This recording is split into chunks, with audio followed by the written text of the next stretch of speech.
lembro que quando o Trump assumiu, né, eu até gravei um vídeo, e o pessoal achou que eu era muito alarmista, eu estava dizendo que aquilo era o início, né, nas primeiras jogadas, as primeiras ameaças do Donald Trump seria na realidade o sinal de um início do declínio do Império Americano. Ninguém está dizendo que vai cair amanhã, depois de amanhã, daqui a um ano, mas é um império, teoricamente, que já está em declínio, né. Então dentro da teoria, assim, do poder global, inclusive o professor José Luiz Fiori, que dá aula na pós-graduação de Economia Política Internacional, ele lançou um livro agora em 2024 muito interessante, chamou Uma Teoria do Poder Global, porque, na verdade, quem tem o poder, ele dá o direito de não cumprir regras, né? Uhum. Quem tem o poder, na verdade, é o poder de transgredir a lei, né? Uhum. Inclusive as regras que ele próprio criou para os outros, né? Não para É. ele. Então é o que os Estados Unidos sempre fez desde o pós-guerra, quando se estabeleceu toda essa ordem mundial do pós-guerra, que obviamente iniciou-se com uma Guerra Fria, né? Uma disputa entre duas grandes potências, e com a queda do bloco soviético definitivamente em 91, os Estados Unidos se viu como uma potência unipolar, né? Uma ordem unipolar. E se não me engano, só 6 anos do pós-guerra para cá que os Estados Unidos não esteve envolvido em nenhum conflito, né? Uhum. Tanto ele atacando os países, quanto ele patrocinando ataques a outros países. E dentro dessa teoria do poder global é que o poder ele não é estoque, né? O poder é fluxo. O que quer dizer nessa teoria? Que o poder ele precisa ser exercido constantemente. Por isso os Estados Unidos está sempre exercendo esse poder. Só que da operação militar lá da Rússia contra a Ucrânia foi um marco, que depois a história vai nos contar, que foi um marco histórico em que o poder dos Estados Unidos foi desafiado, né? Porque até então quem tinha o monopólio do ataque, de tentar interferir em outros países, sempre foi os Estados Unidos, principalmente depois da queda da União Soviética. E a OTAN continuou se expandindo, né, mesmo com o acordo com o Gorbachev lá em 91, que a OTAN não se expandiria, né, para nenhum centímetro, inclusive a expressão que ele usou, nenhum centímetro para o leste europeu, e a OTAN continuou se expandindo e indo em direção às fronteiras da Rússia, né. Foi quando Putin, depois de 2 investidas da OTAN, ainda não estava na sua fronteira, né, que o Putin falou, ó, daqui vocês não podem passar, que foi quando eles tentaram colocar a Geórgia na OTAN. Aí a Rússia implementou alguns conflitos ali na Ossétia do Sul, ali, que era uma população eminentemente russa. Foi um sinal, e depois quando eles tentaram definitivamente colocar a Ucrânia na OTAN, né? Quando o Zelensky finalmente disse que fechou um acordo, aí foi quando a Rússia preventivamente invadiu a Ucrânia, né? Principalmente naquela região do Donbass, que também é de população de maioria russa. Então ali foi um sinal de que os Estados Unidos já não tinha esse monopólio de iniciar um conflito, né? Foi a Rússia que iniciou esse conflito. Então ali já foi um sinal que o Donald Trump depois recuou, desde então ele começou a falar, ó, a Rússia é um problema de vocês, da Europa, a Rússia é um problema da OTAN, e ele já foi meio que sinalizando que ele queria sair da OTAN. Então ali já foi um sinal que os Estados Unidos,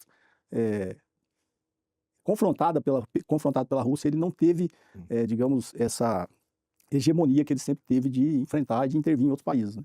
E finalmente agora quando ele atacou junto com Israel o Irã, também foi um outro sinal de que ele tentando exercer o seu poder, agora recente, né, que ele foi inclusive ontem, que ele pegou e recuou, né, confirmando aqui o apelido dele do taco, né, o Trump out, chicken out, né, sempre arrega, sempre amarela, né, então ele recuou. Então na realidade é um sinal na ordem geopolítica mundial que é um marco que o mundo realmente vai caminhar para uma ordem multipolar.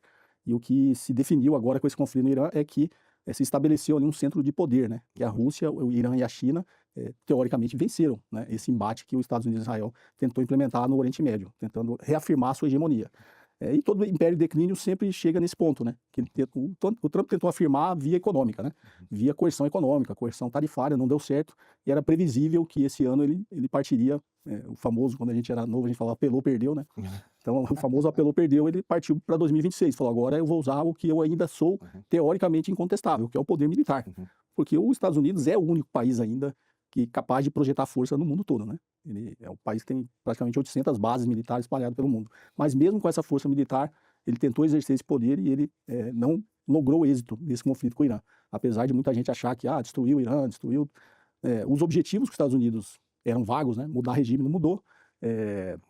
Destruir a capacidade de produção de mísseis balísticos do Irã, ele não conseguiu.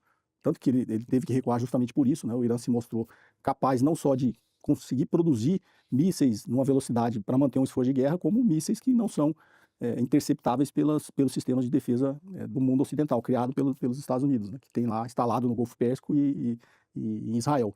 Então, na realidade, ele se viu realmente num momento que ele teria que recuar, que ele sofrendo uma pressão interna nos Estados Unidos, politicamente, que o povo americano é contra a guerra, em sua maioria, e sofrendo ali, chegando num ponto que ele teria que partir para uma invasão terrestre. E aí seria uma catástrofe politicamente para ele, internamente nos Estados Unidos, né? Que a gente costuma brincar que os Estados Unidos, se começar a chegar caixão, né, com soldados, cidadãos americanos nos Estados Unidos, derruba qualquer político, né? Não, com certeza. Inclusive o Trump, o mais que eu lembro muito bem do Trump no primeiro mandato, era ele recebendo os caixões, né, que chegavam ali do Oriente Médio, né, na época ainda do Afeganistão, e que o quanto ele sofria. O Trump não gosta desse tipo de coisa, embora ele imaginava que isso, na verdade, seria muito mais fogos de artifício, né, um bombardeio no Irã, do que americanos realmente morrendo. Eu acho que americanos morrendo, eu acho que nenhuma democracia ocidental hoje aceita a população morrendo por terceiros, né? Sim.